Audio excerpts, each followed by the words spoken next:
it was hard to be at home even when I'd moved my family to live with me there. I consider it home now, but it's not like the sense of home that I had growing up. By the time I was 18, I had moved 21 times, and 20 of those times happened before I was 15. Coming from a Palestinian family, there is always a continuous feeling of, oh, we don't belong here. We should be somewhere else, but we cannot get to it.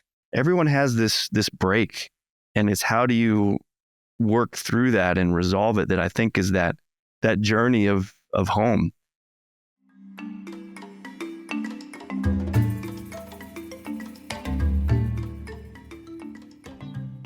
Welcome back to Exploring Resonance. This is episode 2. My name is Edward Wirtz, and I'm here with Elizabeth Sabet, Faten Kalawi, and Thomas Whitmore, and we are your regular hosts. For episode 2, we're going to start our normal format, and that is basically a check-in. Each of us will kind of give a life update as to what's been going on for the last couple weeks, and as well as we'll check in kind of like with the topic of the podcast. So today's podcast topic is the feeling of home and what it means to each of us. And then we'll weave that into a dialogue after we do our check-ins. Anybody want to go first? I'll go happily. Good morning and evening and whatever time of day and time zone you find yourself in. So it's good to see you. Good to see you all. We have just come out of about 4 days of cold, rainy, wintry, overcast, sort of downcast weather here.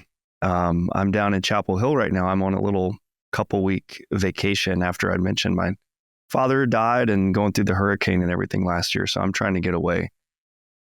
And my check-in, basically, I've been here about a week, a little bit more. And what I discovered, I had to actually get away from home.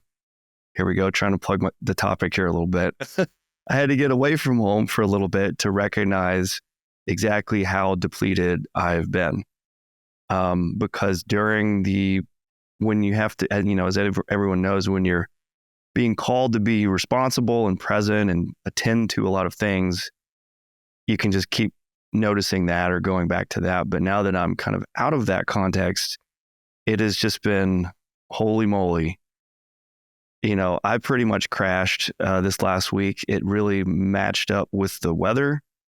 I've had this lingering, you can probably even hear it. I have a little scratchiness in my throat. So I'm on antibiotics right now. And apparently the doctor said that a third of her patients yesterday came in with the flu. So I know a lot of people are going through a time of, late winter illness. So it's been pretty tough, but I think I'm on the mend right now. So it's resting and recovering and then trying to get into some nourishment. So one of my missions was to try to find the good foods to eat that my body really was asking for and to take those in and then just rest a lot. I've been watching Netflix TV shows. It's been a lot of fun. I really don't have much else going on. I restarted some writing, which is excellent. I have a book about some travels in Italy. And hopefully later today, I'll be going out to do a little catch up with some, stick my toe back in the coaching world. So we'll see how that goes. But that's pretty much my catch up. I'm just on a mending couple of weeks here, I believe. So thanks you all. Good to see you. I'll jump in if nobody else wants to supersede me. This past week or past couple weeks, I've been doing work, feeling overwhelmed at work because I'm in a new role, which is very undefined. If you're doing frontline computer development in a company, your tasks are all laid out for you. But I'm in a role now that is more architecture driven, and I'm having to figure out how to self-organize and be more disciplined about how I allocate my time and what I allocate my time to instead of getting distracted. I was never diagnosed with ADHD, but I definitely feel like I have an overwhelming sense of all the different tangents that I want to chase down, wish I had time for. And it becomes very hard to prioritize when I'm in being self-directed. And that applies at my programming job, but it also applies in my regular life. There's a lot of things that I would love to be able to do as a project, and the idea of picking up AI and having AI help me write some software to maybe make progress on these big behemoth projects that I have in mind. But I don't even have time to investigate that right now. So, I just have this buffer in my head of everything going on. One of the things that I am making progress on is writing an article for my Substack. My Substack is called The Organizing Principle, and it seems to be once a quarter I manage to squeeze out an article for something that is like a core phase of life that I'm chewing on type of processing. And the current administration, its chaos and upheaval and destruction of norms for how the government works is definitely causing me anxiety. And I'm having to reflect on what do I want to commit my energy to in terms of being engaged. It's hard for me to just feel comfortable sitting on the sidelines, even though I've got kids to feed and I really don't have a lot of extra time to get involved. So the big question is, what's the best way to focus my time? Where do I want to contribute? And that article might take me a month to write. It's a slow process for me. But it's essential. I think it's foundational for me. I'm really liking the focus that it's bringing. For the topic of home, I am somebody who goes kind of energetic and metaphorical before literal. I'm in my home, but I don't necessarily feel at home in my home, in my physical home. I think home is a state of mind, and it's, I always want to get back to home feeling like I'm safe, secure, that my needs are taken care of, and that I can let the guards down and not have to worry about anything, not be stressed out by an emergency, right? So the psychological state of being at home for me is about letting the stressors go out, and that's what's left afterward when there's no anxiety, no resistance, no sense of duty pulling on my system to do things. So who would like to check in next?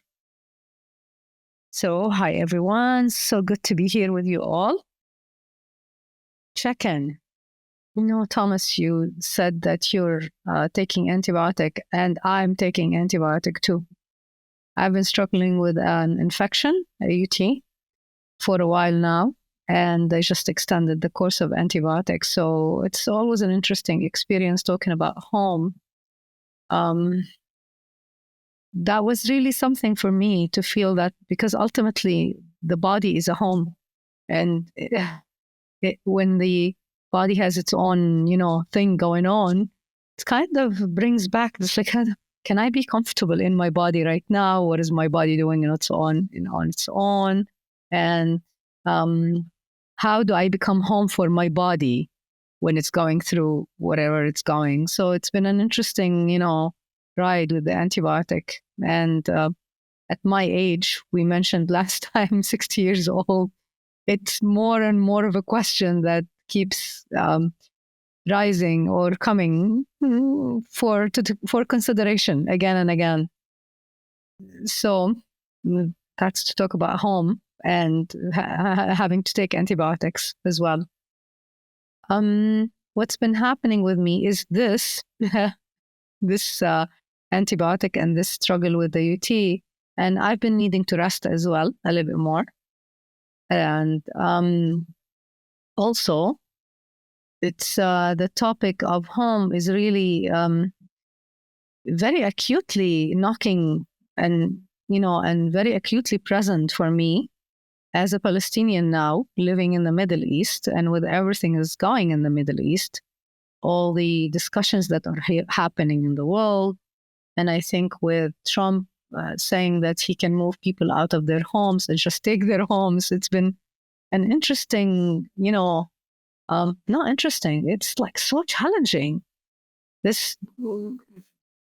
So I have to say that also for me as a Palestinian born in diaspora, the feeling that the theme of home has been a challenging theme and the experience of all of my life. So we can get to talk a little bit more about it, but it's really very present for me as well. So it's very suitable. And at the same time, I have to say that I feel quite at home in this constellation here, because there's a lot of safety, dialogue, like-minded people. There is this is in terms of an external home, really. So, like you, Edward, I don't feel that it's a building, although the building and the land is very important. It's physically rooting is very important, but it's also the community as well. So this is if I'm considering all the external factors for home, and internally, we'll talk about it more. So here you go. Elizabeth, you take it. Yeah. Thank you for listening.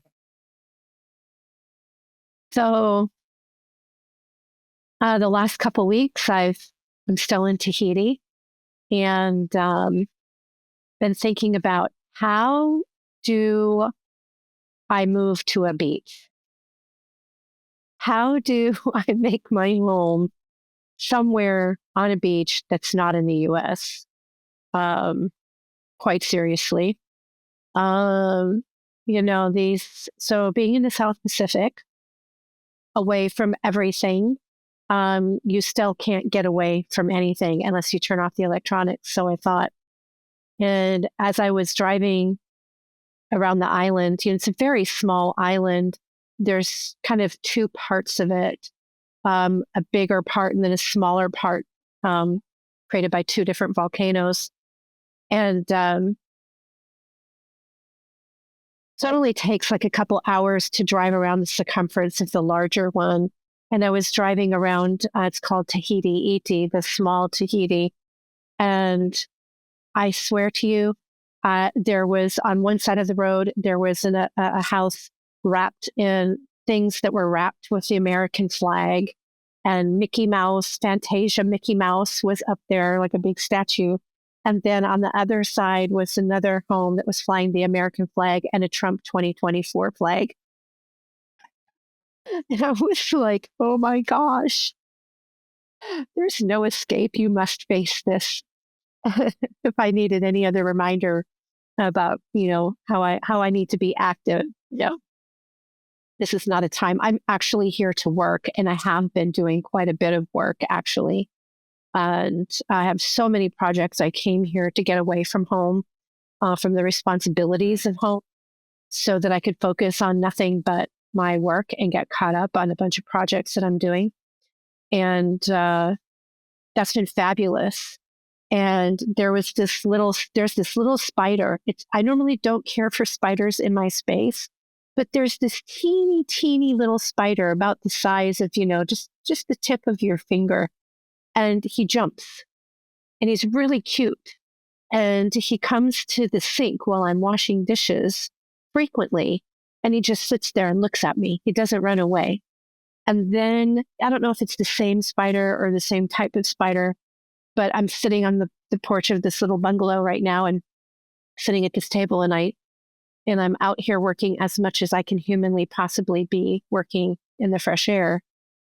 And he frequently comes, I call him a he, I don't know why, but he frequently comes and jumps on my work. And I'm like, I don't want to hurt you. You need to move. And if you take a look at the symbolism of the animal medicine for the spider, it's very appropriate for, what I'm doing as I'm in the process of writing a book. All of these feelings of incompetency and, like what's it going to matter? I don't have a big sphere of influence, which is, I would like to have a bigger sphere of influence just because not for me, but for results, to see more people be well, be happy, be included in community, to see people feel loved. I really honestly believe that one of my main purposes in life is to gather people together. And that it is simply my purpose to gather people together so that the potentials and the possibilities that can happen. Because people have to come together to make things happen. It's just to experience love in community, which kind of fits into home too. So anyway, these themes have all been bopping along. The Palestinian, the Trump, audacity of what he's doing with other countries around the world, really gets me. And I have to get grounded and I have to get centered. And I had somebody openly attempt to incite a contentious conversation with me on Facebook. And it was so out of the blue and so contentious and so just out there that I was like, it just ran through my whole body. And I had to take a few breaths, get grounded, and remember that, I really like that person. I've always really liked that person. I don't know where this is coming from. Sorry that she's upset, but I'm not going to engage. And I simply sent her lots and lots and lots of light and appreciation for the time that we shared together at one point in our lives. And I haven't heard anything back from her at all. So was it a testament to the power of light and appreciation? Or did she just decide, I don't know what the intention was behind it. Just to discover like what side I'm on, I don't know. It was a little unnerving for sure. So I've been staying focused and giving myself time to, relax and enjoy the nature that I'm in and just keep working. So that's been my 2 weeks. Still jealous of you getting to be in Tahiti on a beach. I'm telling you, I'm still in awe of myself that I let myself do this, that I gave myself permission. I'm still so grateful for myself. I don't think I've ever said that in my life. I hope that doesn't sound arrogant, but it's not something that I normally would do, give myself permission to do something like this. And that was a huge question. It was like, why? Why not? Why am I not giving myself permission to do what makes me happy? That's right in your coaching topic sometimes is like, we always think about why we, why shouldn't we do something? But like, what's all the benefits that's going to come? Happiness, warmth, health, productive work on stuff that's really important and meaningful for you. That's amazing. So that we all could have that courage and give ourselves permission. Thanks. Yeah. And I'm not lonely at all, zero loneliness. There's nothing to feel lonely about. Yeah. And people here are so nice. The spider is keeping you company. Oh my gosh. And eating bananas fresh off the tree. Yeah. I'm like, what? My God. It's amazing.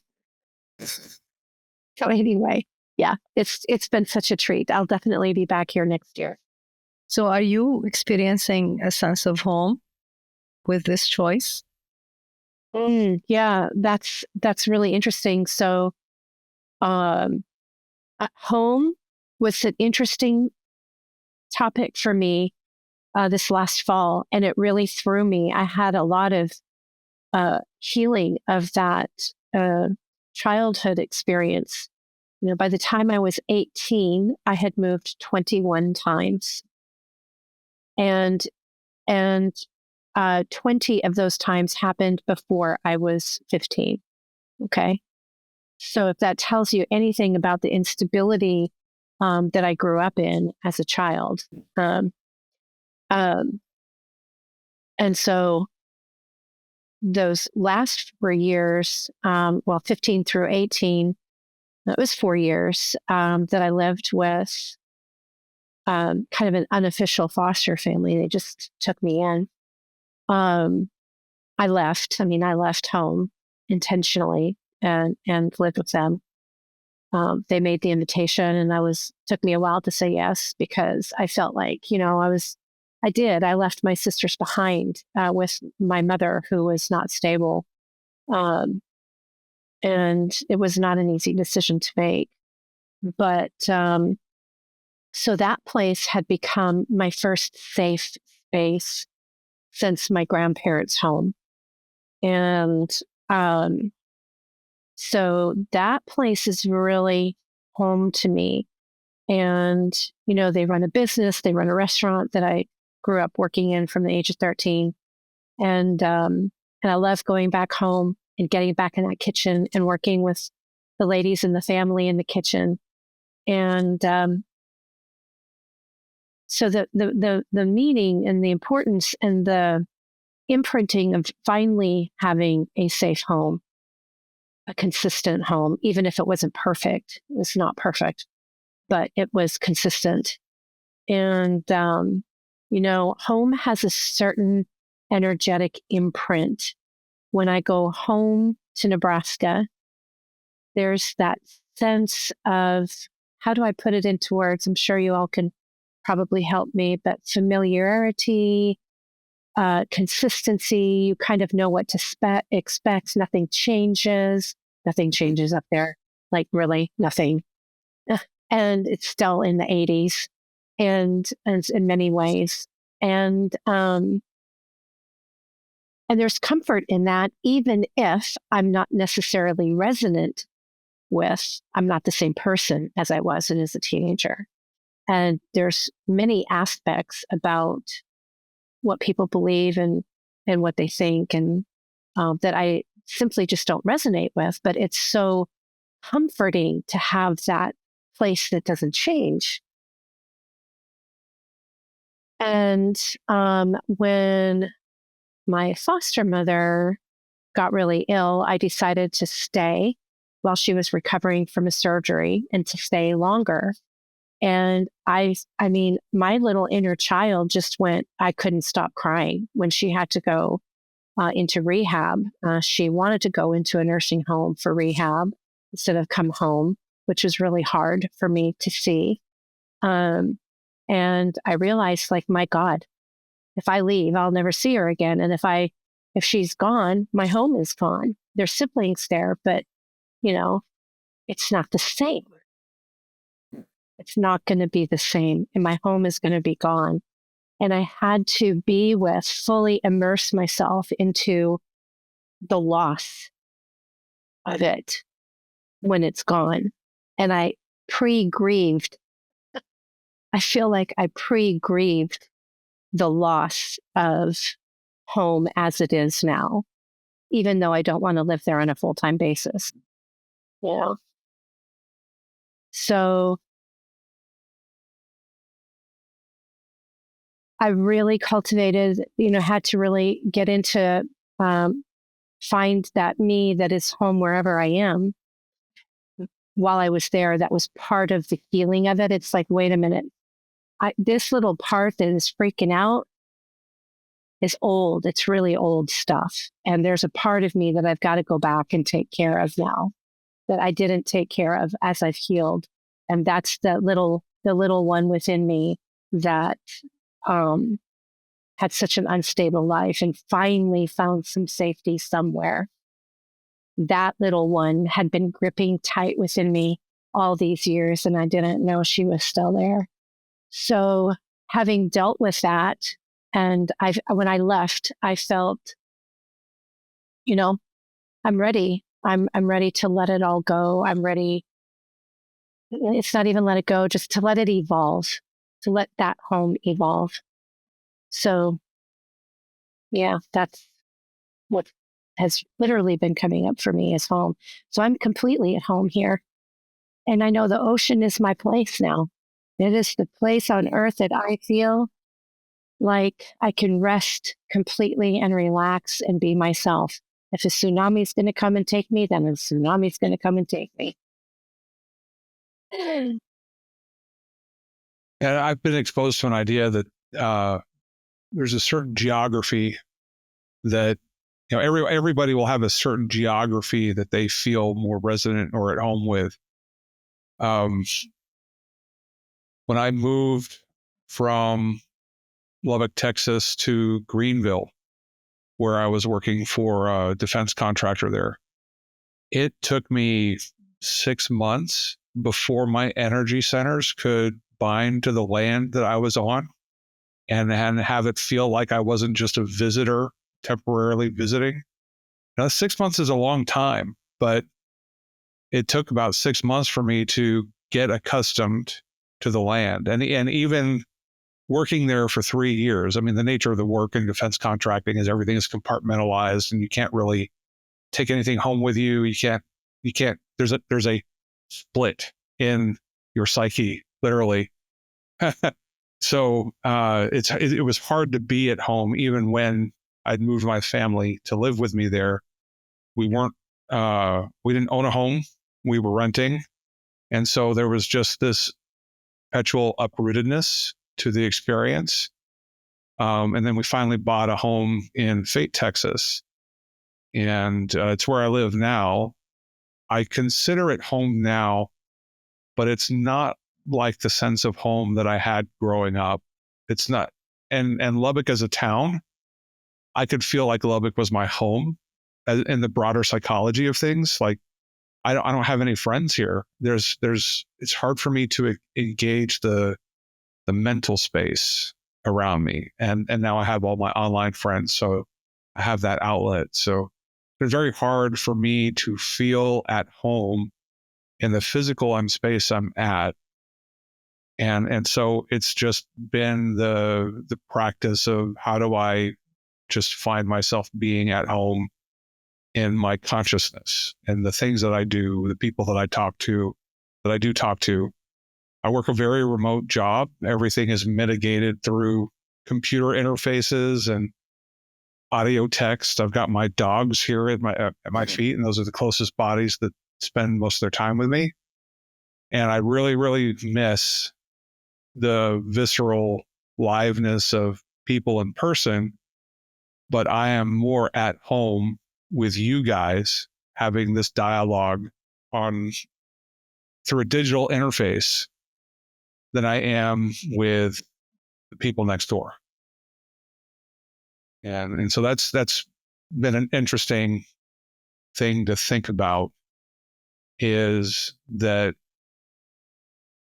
the level of comfort that I have with myself in this context is higher than the level of comfort I have with the person living next door to me that I don't talk to. And they're of a different culture, and it's like 4 different families living in that one house. It's a very different culture, but they don't go out of their small space either. So it just is interesting, the world that we live in now compared to pre-technology, where you would actually go and talk to your neighbors in order to have any kind of social interaction.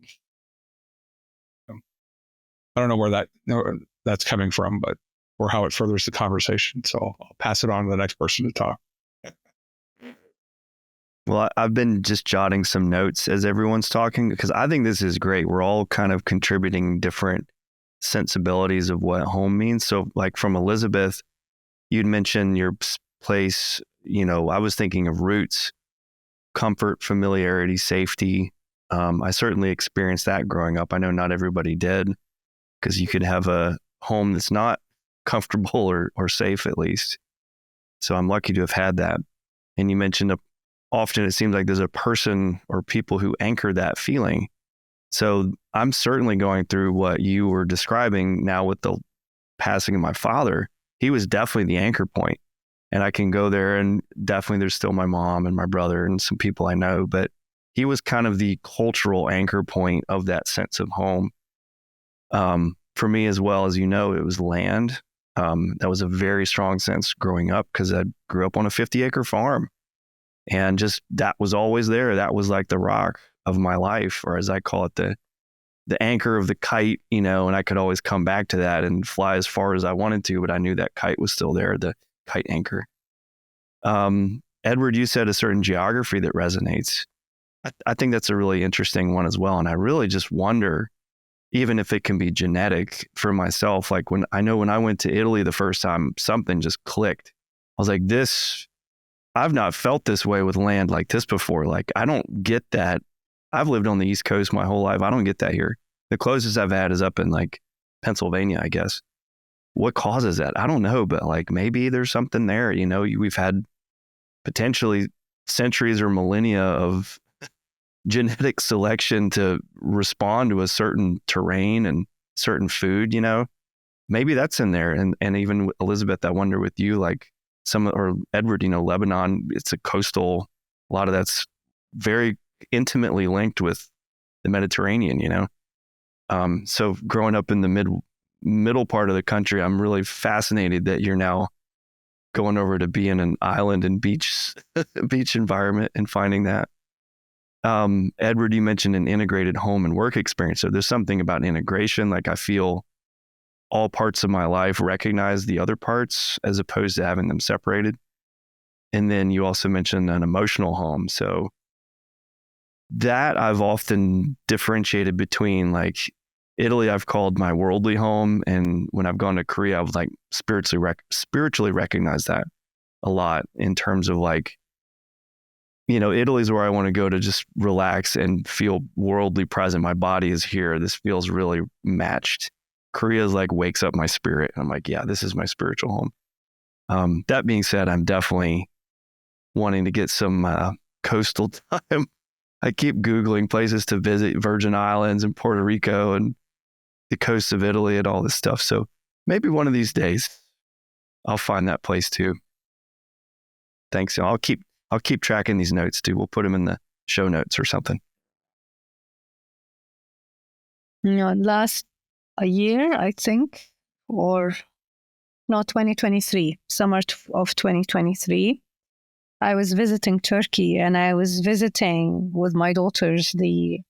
I've spent quite a long time in Turkey in my youth, visiting in summer times, but we were not on a city. We didn't go to a city on the Mediterranean. This time we were on a coastal city. It's called Fethiye on the Mediterranean. And the minute I went into the water, I was like, oh my God, it feels like I'm back in my mother's womb. It literally felt like home. My body knew it completely. My ancestors, my mom and my dad, not so far ago, were both born in Haifa in Palestine. So this is a Mediterranean city. And when I was in the water again, it was amazing. I recognized it right away. My body recognized it right away, and then everything else did as well. So talking about the geography and how do you know that, it was kind of affirming. I also have had another experience. I think it was in 2017 in Jordan. We were invited to go visit somebody who owns a date farm. And as we drove beside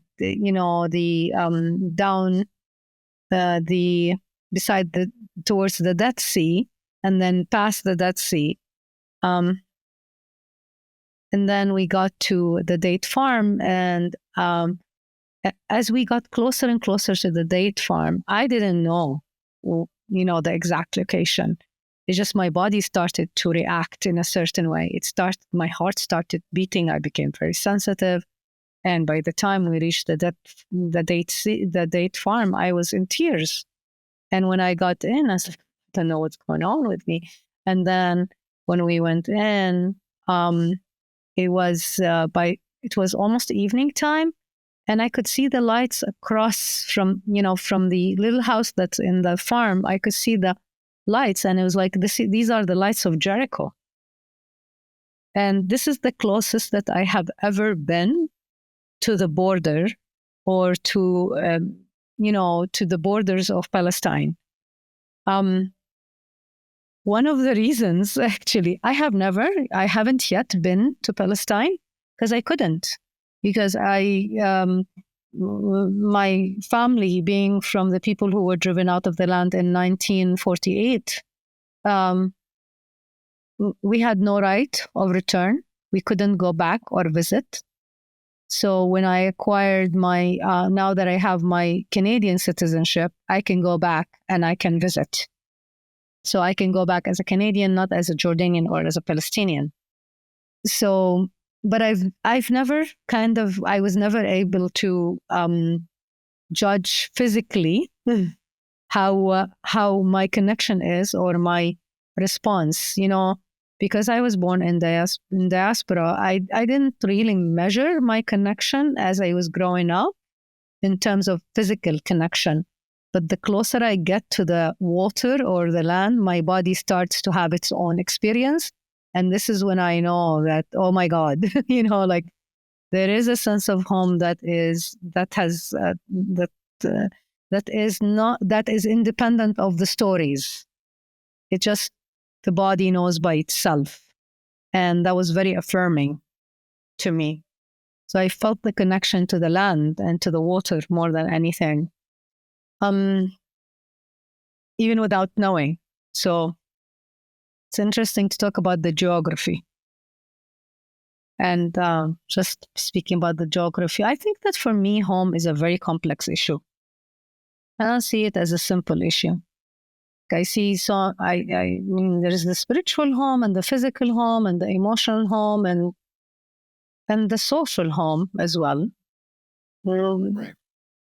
So I've always found it to be very, very challenging, and very, because it also, for me, it ties into belonging as well, like belonging safely to the place or to the people, but also for me, there is also the sense of inner home. And I think one of the, you talk about doing the certain kind of work, Elizabeth. I think for me that last year, when I felt the call of coming back to the Middle East after 25 years being in Canada, I just was dreaming. I was dreaming about, my dreams were drawing me back consistently and, continuously, repeatedly. So eventually I was like, okay, I'm going to go back. And then when I came back here, I understood it by my physically, by my emotionally and spiritually. It feels like a settling of a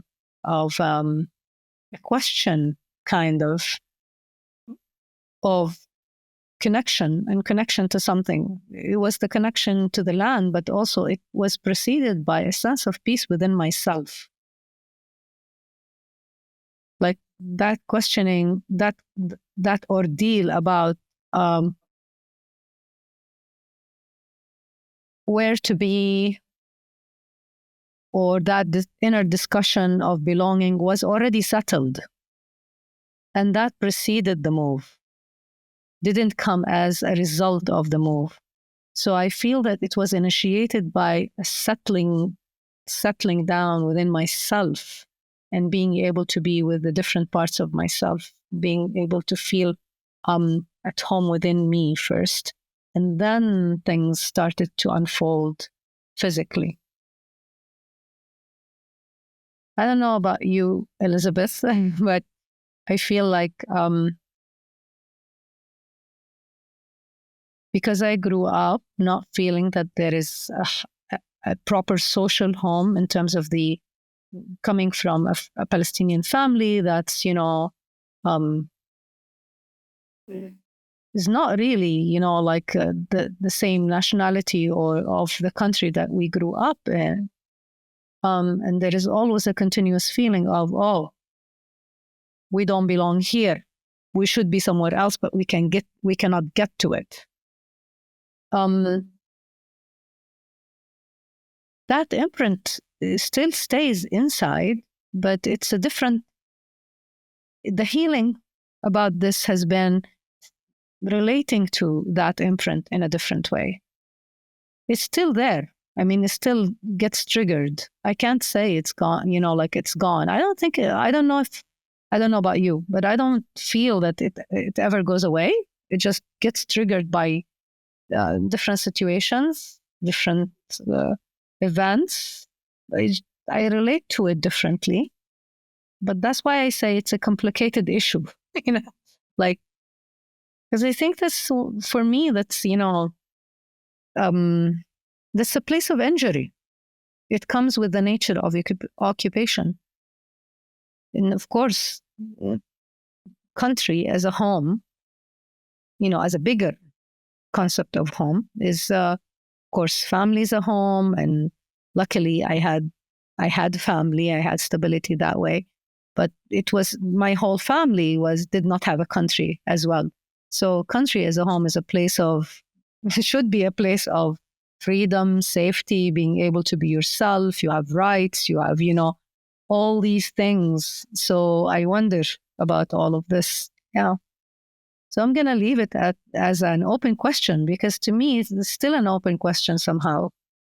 It's not completely settled.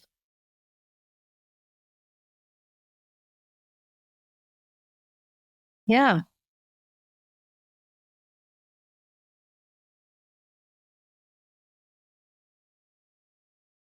The imprinting that you're talking about, it literally is imprinted in the brains, neurologically in our brains. The trauma of the loss of home, or the instability, the experience of not belonging, that's literally imprinted into the physical neurological patterning of your brain. And so, while we can, with effort, repattern and reprogram our brain, 70% of the brain neurologically, I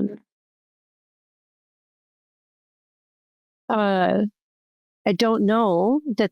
I think it depends on the trauma, and I think it depends on the longevity of how long the experience was, as to whether we ever get rid of that imprint or not.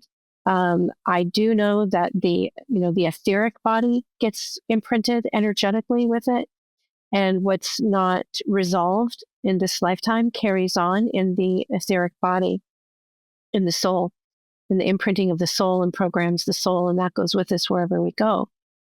And so I agree that we heal to where, at least in my experience, and from what I'm perhaps hearing from you, Faten, is that we can attend to the trigger differently, and attend to the imprinting differently.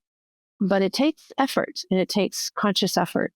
And there's a decision, once we're able psychologically and emotionally to make a decision that we're going to be with this differently, then we can be with it differently.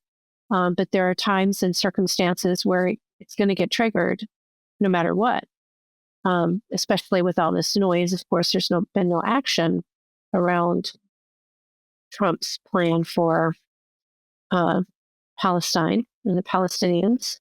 It's just a lot of noise right now. But it's a noise that's causing injury, and the action hasn't happened, but the injury is happening, and the imprinting of that injury is happening in the minds of people and in their experience. It's creating that sense of insecurity on top of insecurity on top of insecurity. And it's been something that I've been having to deal with, like I said, just internally with myself. But the imprinting is a big deal. And I think, and I'd like to bring up the astrocartography, that you're talking about, Edward. There's a term, that you can input your astrology into an astrocartography program or hire an astrocartologist that works with this to find best place for you to live, the best place where, like, if you're business partners, where if you need a certain job done, where should they have come from? What is their imprinting?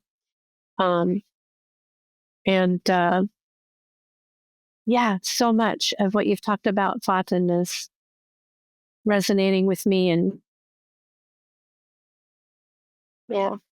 thank you for sharing. But I also have a question. My question is their experience or sense of home, being at home, and how does that morph? And I think that's a great question, and I think we would have to ask them. I can speak to that from my ex-husband's perspective, and where he spoke quite often about feeling homeless and not really fitting into this culture completely, even though it did become quite Americanized. But he became so Americanized that when he would go back home to Iran, he didn't fit in there anymore either. And he lost his home when he could finally safely go home. It was such a bittersweet experience because he had changed so much and not knowing where he belonged anymore and having a sense of not even belonging in his home anymore. And the trauma of that was quite significant for him.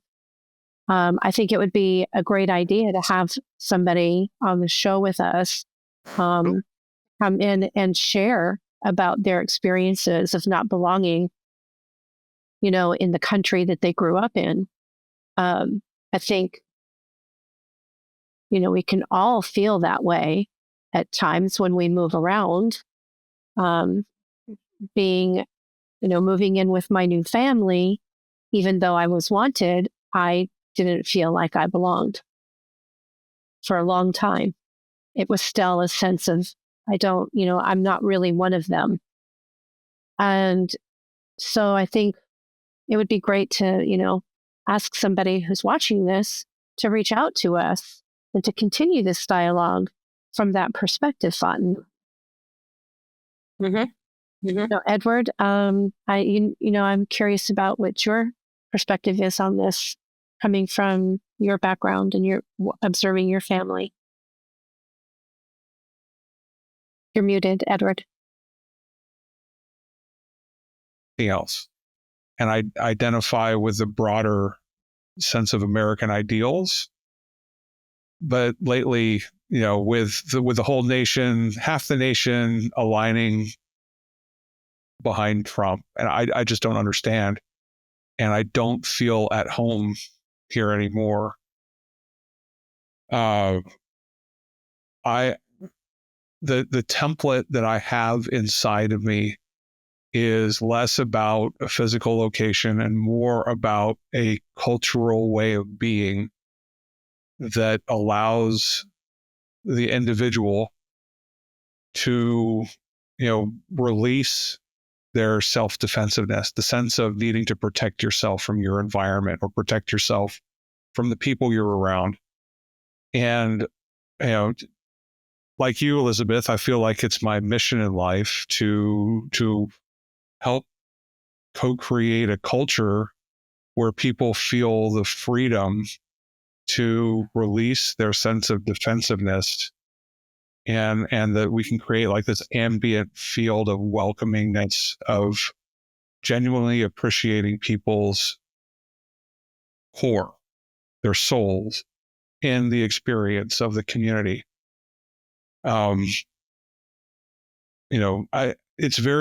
We grow up and, you were supposed to have this experience with our immediate family. and with the tribe around the immediate family, the extended family, where there's just this innate, unconditional, you belong and you're a part. And many of us don't get that. I was lucky enough to get that, but I still internalized a sense of not belonging. But it would be amazing if we could actually anchor a culture of people who understood the value of just creating a welcoming space for each other. You know, that we could take the time to sit down and dialogue and just allow that person to bring up the intimacy of their own inner world into that space that we should all share together. You know, that's what was chewing up in me. I feel like the sense of home is this balance of connectivity. You know, am I free to let the soul that lives in me to come out fully and participate in the environment and in the relationships with the people around me? And if I'm not free to do that, then I'm not going to feel at home in the situation that I'm in. You know, I think that is such a great explanation of how we all feel home. You know, regardless of what your beliefs are, I think that is the great definition, that freedom to be yourself and to be received as yourself. Yeah. Without judgment. Yeah. And I would agree that America doesn't feel like the home that I grew up in, because there's always been disagreements and sides and political divisions and whatever. But the veracity of hatred and the veracity of the refusal and inability to sit in dialogue and listen to people, and really take in to really try to understand people, to just completely dismiss and deflect, has been such a lit in the psyche of how we experience home. For me, how I experience home, how I experience this, the country. So yeah, it's interesting. It's interesting. And I'm hearing a lot of, that home seems, this emphasis on the aspect of the relational aspect of home, feeling of home. So this is it seems like we've been talking here a lot about how home is related to the community and the way we relate to others and others relate to us, and how that participates in a sense of home. Is this accurate? That's you were talking about. Well, this expression of it's a place where I can be authentically myself. Whatever is that self, I can authentically be myself and feel safe to be authentically myself. That seems to be a relational aspect, isn't it? Mm-hmm. A social one. Mm-hmm.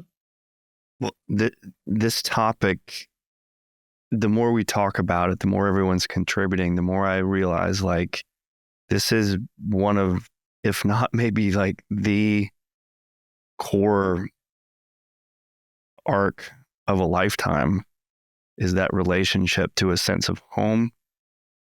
And even, we're talking about politically, how can what once feel like home not feel like home as much? And there's any number of examples for that. I took a couple notes, like I'm watching the intense documentary about the Black Hawk Down, and so many times people are fighting for their home. maybe now I feel like the US feels less like home, but other people maybe who voted for Trump feel like they've reclaimed it. And now I can feel at home again. Now I've got my home back. It's just politics and home, and not only politics, relationally. You're absolutely correct. I don't know. Yeah. This is like the story of a lifetime, almost, the relationship of home, and that how much of that motivates us, you know. So both. Yeah. But the idea of being. I'm sorry. Go ahead, Fatin. No, go ahead, please. I was going to say, yes, it is so much of it. And how, if you're a child and one parent changes all of a sudden or they die, then your sense of home is ripped apart from you as well. That's all there. But the land is extremely important as well. Yeah. Mm-hmm. The land of your home, the land of your birth, the land that's supposed to be the home of your birth that you don't have access to anymore. When the land is in trauma or a part of what you can't experience anymore, then that becomes more prevalent. And when I think what I'm hearing here as well is when your experience of home, both relationally and physically, changes, there's a shift, there's a change, there's something that gets unanchored from you, or as you were saying, for others, anchored, right? And I kept thinking about the experience of the American Indians. It was like, we did it to them. What's our karma for that? What's our race karma for that? I was also wondering if what's going on with Trump isn't karma for what the CIA did to Mossadegh in Iran in the 50s or the 40s. I forget now, the Iranian history. Mossadegh was a moderate, and the CIA wanted the Shah's dad in power. And so they engineered this coup. But the people wanted Mossadegh, who was a moderate. And, you put in, and Shah was puppet of the CIA and took the culture too far one way. There was an equal and opposite reaction, which was Khomeini. And I think we're beginning to see that in the US. I'm starting to see these, so is Trump the karma of the US? Is it the natural swing from one to the other? And in society, we're always swinging from one side of the pendulum to the other. And my hope is that we can evolve to become more moderate and come into a more moderate swing where we're not constantly doing this and equal and opposite reaction to that. And so our sense of home, generation after generation, is constantly getting uprooted. And now it's happening to, moderate and liberal white people in the US, not feeling like they're at home, right? And is it just history? And it's just constant part of history. And if that's the case, then isn't that a reflection for us being wandering spirits and being spiritual beings, having a experience and not being at home? I don't know. That's where my mind has been going around home these last few weeks. Yeah, 100%. I'm forming a hypothesis that everyone has an experience. That's immediately generalization flag, but an experience of displacement from home. Be that at minimum when you move out from your childhood home, ranging to choosing to be able to move like I've done, or Elizabeth's visiting, to being forcibly displaced, with any number of examples historically. And there's that whole range, and you could include now environmentally, fires in California, hurricane in North Carolina, elsewhere. So we're having this, and then how much does that desperation start to create new responses and Now what do you want? Well, everyone needs to find a more safe place away from the environment, you know? So that's what, you know, you get down to the earth itself, you know, holy moly, nowhere's safe for my home now, you know, potentially. And so I feel like that's why this is unbelievably timely.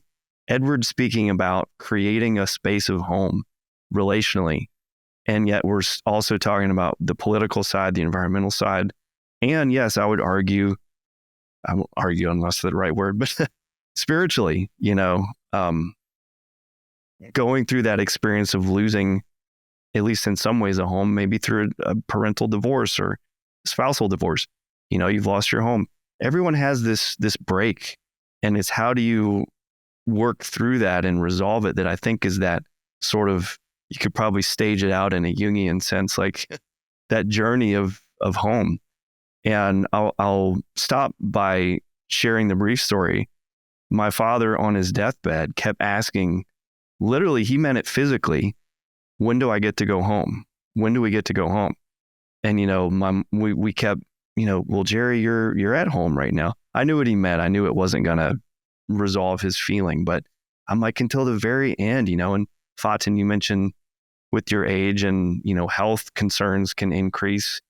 Like, he got to the point where he couldn't feel at home anywhere, you know, until he went over, you know. So I don't know. I'm just throwing out a bunch of ideas, no conclusions here, but it's just really, really incredible to see this theme appear in so many different domains, you know. Well, I want to say that we're also looking at this from one side. We're looking at it from the side where we as human beings, okay, are relating to the earth. I want to say the earth here, okay? So this feeling of, you mentioned, it's the land, the water, the air, the trees, the place we are in when it calls for us, or when we are in that place. That's and we're feeling home. But I think this is since it's a relationship. That's right. So I wonder how the home relates back to us. So when you speak about the hurricanes and the water, and like, we are part of the environment. We're not like separate. We perceive that we're separate, but we're not separate, right? Like the birds and like the bees and all the other elements that are on the earth. I mean, we see ourselves as different from them, but just like that land is a home for all those species, it is also a home for the inhabitants of that land, the humans, as being parts of those species that are there.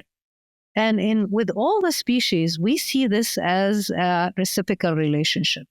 And when it comes to us, we don't. We see it as if it's almost, or in general, I see like, I don't know, I can't say I talk on behalf of everyone, right? But there has been a separation where we see as if we are relating to it, but it's not relating back to us.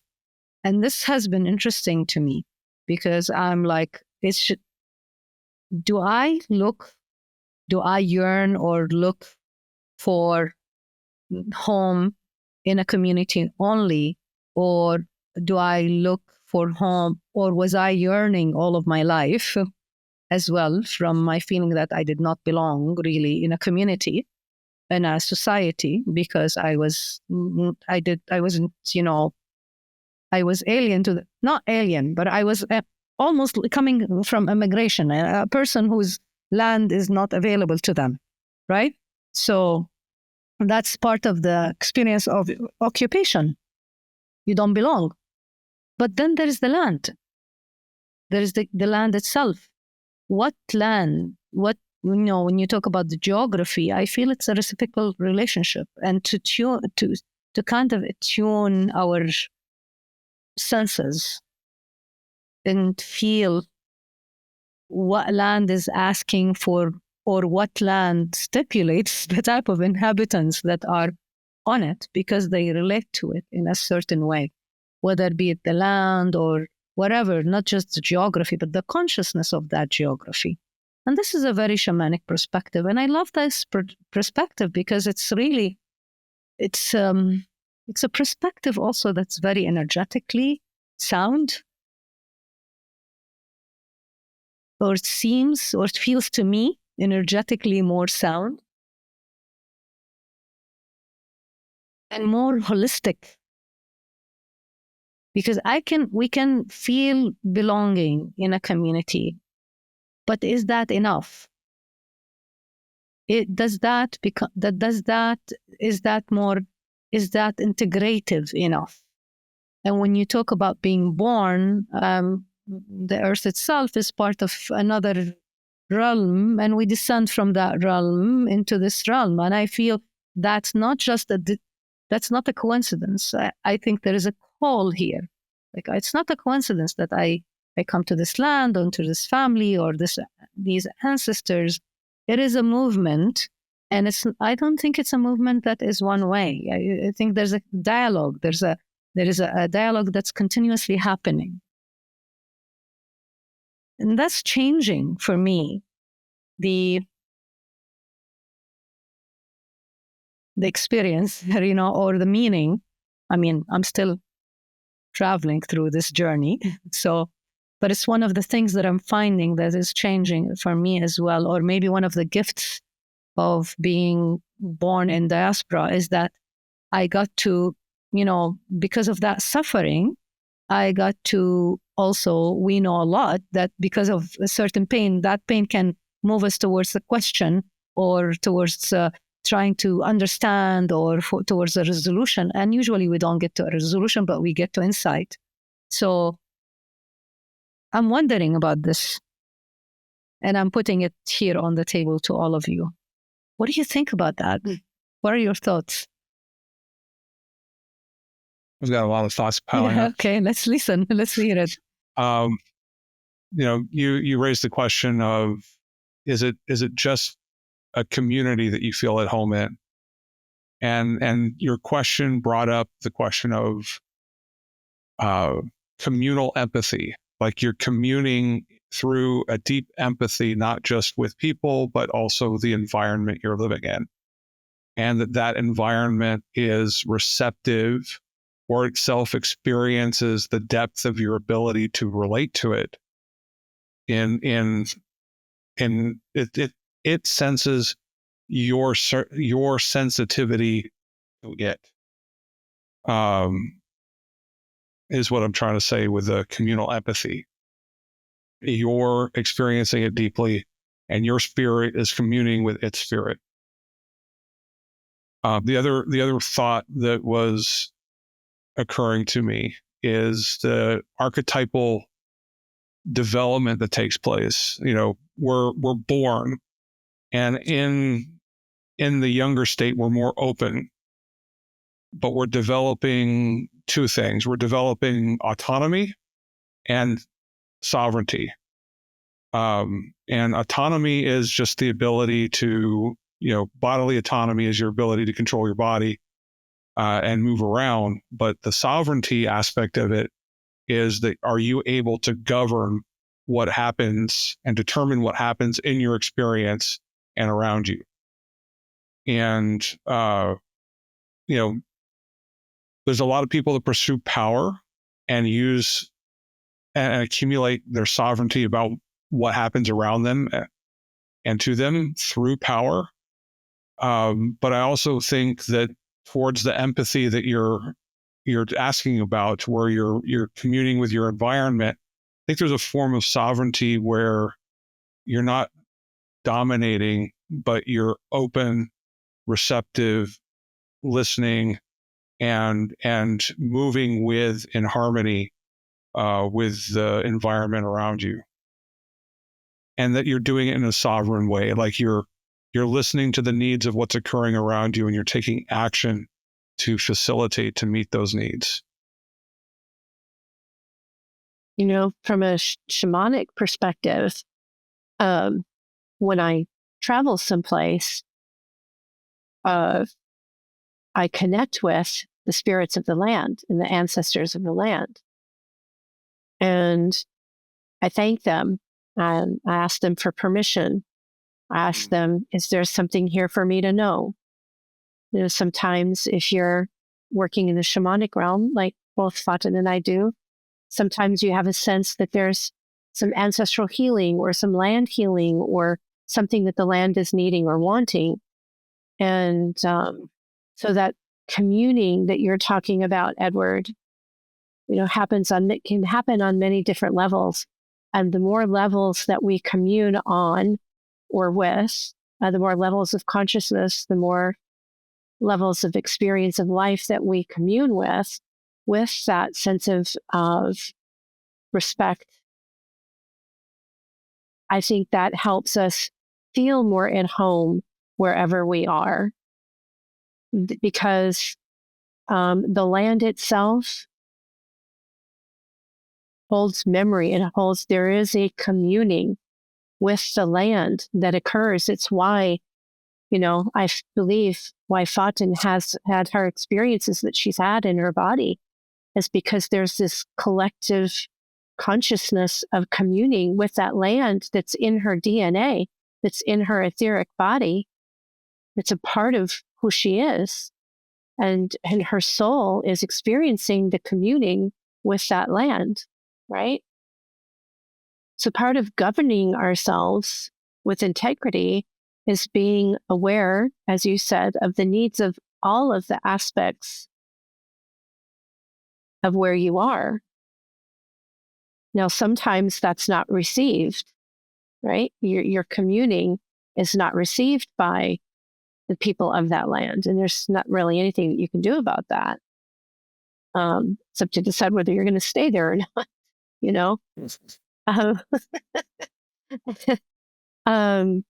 But yes, Fatin, I do think it's more than just a sense of communal belonging.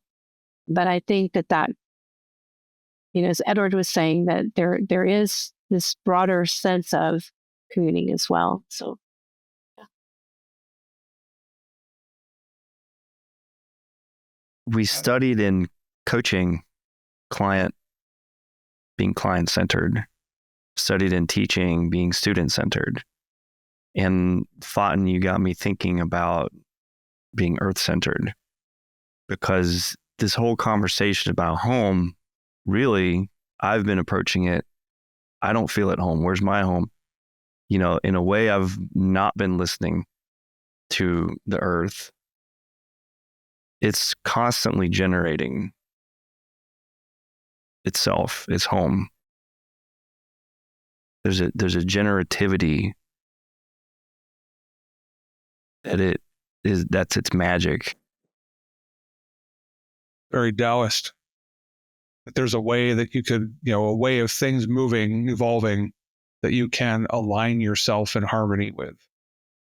I wonder also if we can think about it as you're in partnership with it. There you go. So, yeah. and that might be like in Islam, okay?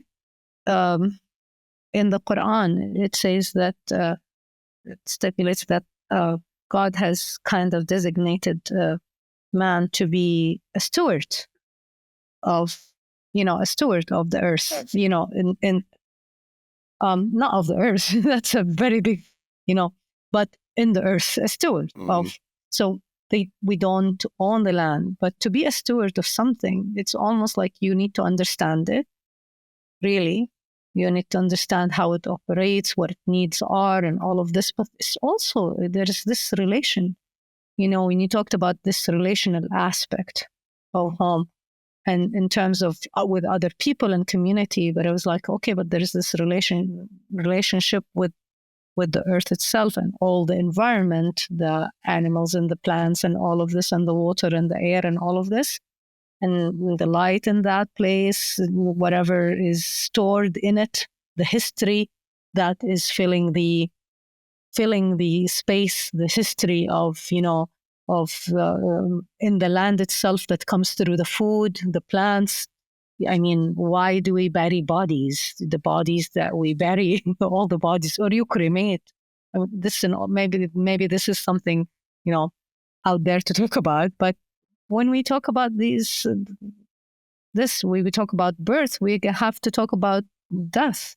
So everybody dies, and they get with everything they ate and their history and their energy and their stories and stored in our bodies, in our tissues, are buried in the land, across history. So it's full of that history.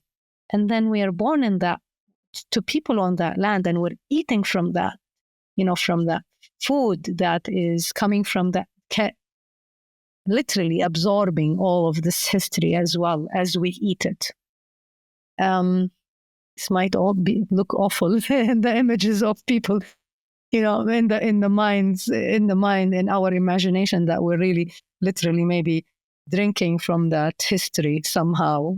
The plants drink it, and we eat it as well, or the animals. So I feel it's a partnership. So at least for me, this point is like, it's not just this, it's not just that I'm relating to it in terms of, I'm serving it, but there is also a partnership for me. Okay. So there is a dialogue, and we might even sometimes negotiate things with each other. We might, like a full partnership, like the partnership would have with another person. We would have it also with an environment. And then there is this dialogue, if, what that does the land, what I also can or cannot do. So there's, with all the aspects of a relationship. So the relational aspect with the land itself as well, I feel calls.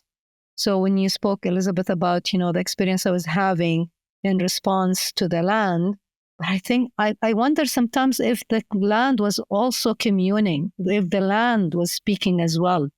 It wasn't just the history in me responding to the energy in the land, but I wonder if there was a dialogue and I was hearing something else through my body that the land was saying. And the closer I got, the more I could hear it. Yes, I absolutely believe that. I've had many experiences of the land speaking to me in certain places as well. And it's not a made up thing. It's not, there is a call from the land for your presence, for your attention. There is a calling of something.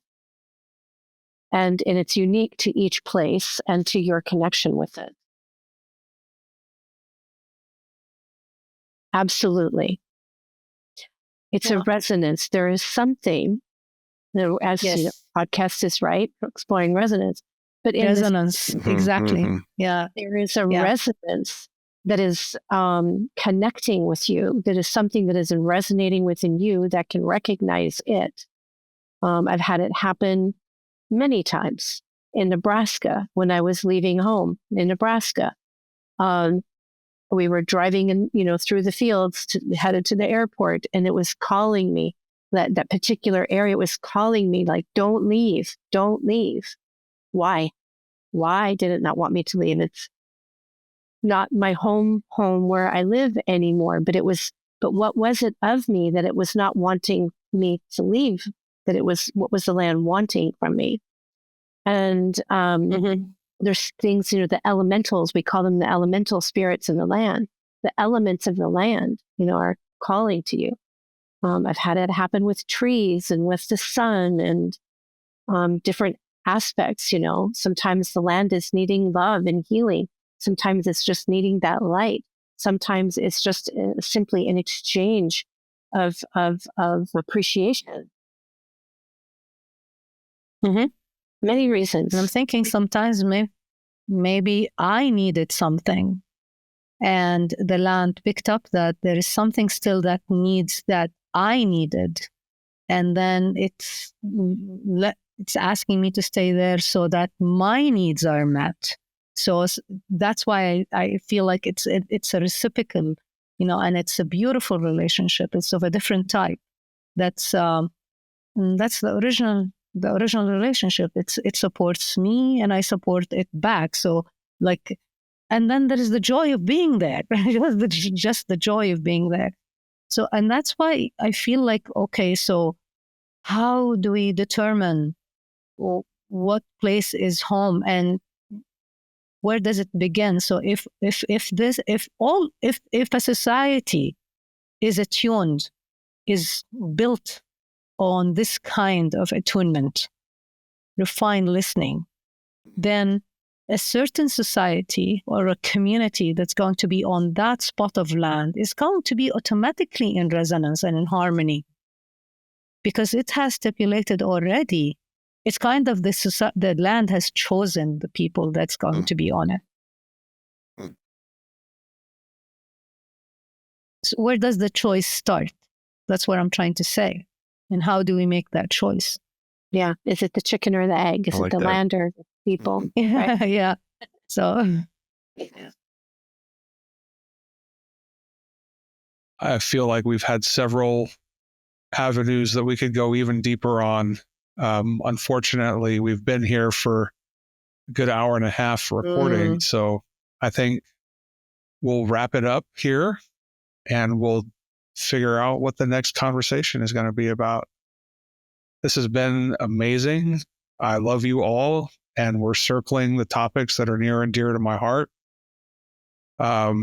Finding that open community that is oriented towards facilitating a deeper listening to the land and to each other is what my spirit craves. beautiful. Amen. I thank you so much Yes. Thank you so for much, everyone. choosing this topic. Yes. Thank you all. It was beautiful. What all of us bring to the table, our spirits. Resonance.